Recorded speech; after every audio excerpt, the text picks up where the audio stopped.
May nga po sir, karon ang i-discuss ang Maxwell equations using the Maxwell's displacement current.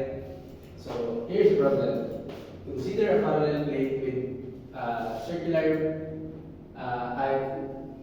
consider a parallel plate capacitor with a circular plate of radius r is equals to 0.05 meters separated by a distance of d is equal to 0.01 meter.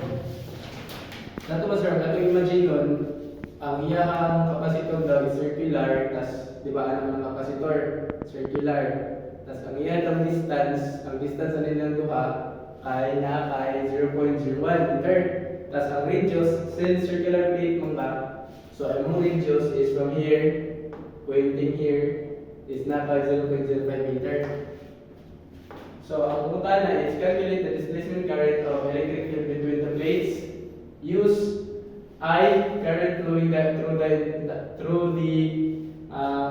conductor is equals to 0.01 meter, 0.01 ampere. So in Maxwell equation sir, ang displacement current is equal na daw sa current nga ni sulod through the inductor. So ang displacement current is just equals to 0.01 amps. Diba? So karon, in order para makuha na ko ang rate of change sa electric field between the plates, kailangan formula nga ang current density or ang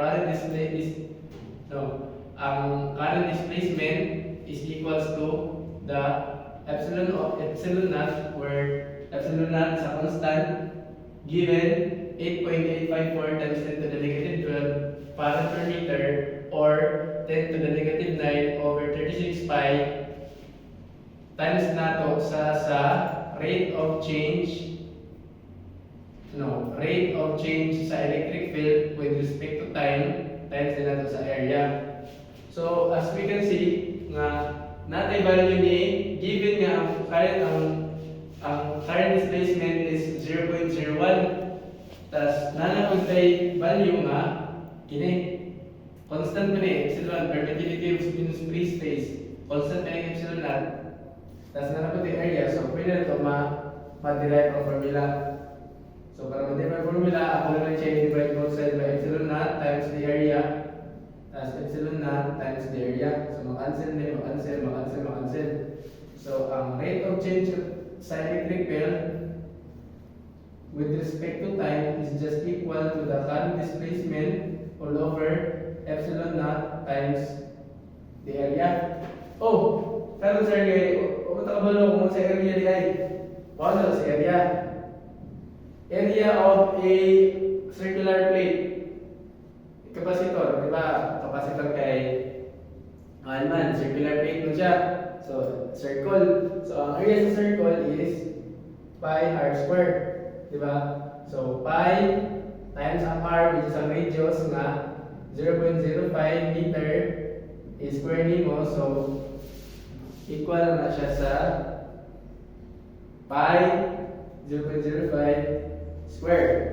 So, natay 7.854 times 10 to the negative 3 square meter. Right? Naka-square per meter. So kung pwede natin wala ko. So ang rate of change sa current with respect to time is equals to ang current density nga 0.01 ampere all over 10 to the negative 9 all over 36 pi.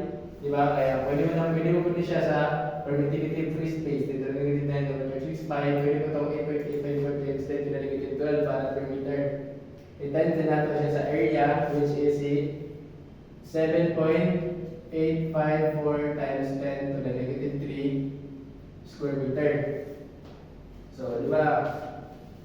So, pag ato na siyang input sa calculator, na siya ay 1.44 times 10 to the 9 voltage per meter seconds. So, sa kutani nga, ang iyahang current displacement is equal lang siya sa current flowing through a conductor in Maxwell equation. So, ID is equals to 0.01 ampere, and the rate of change of electric field with respect to time is just equals to 1.44 times 10 to the 9 voltage per meter seconds. And that's all, sir. Thank you.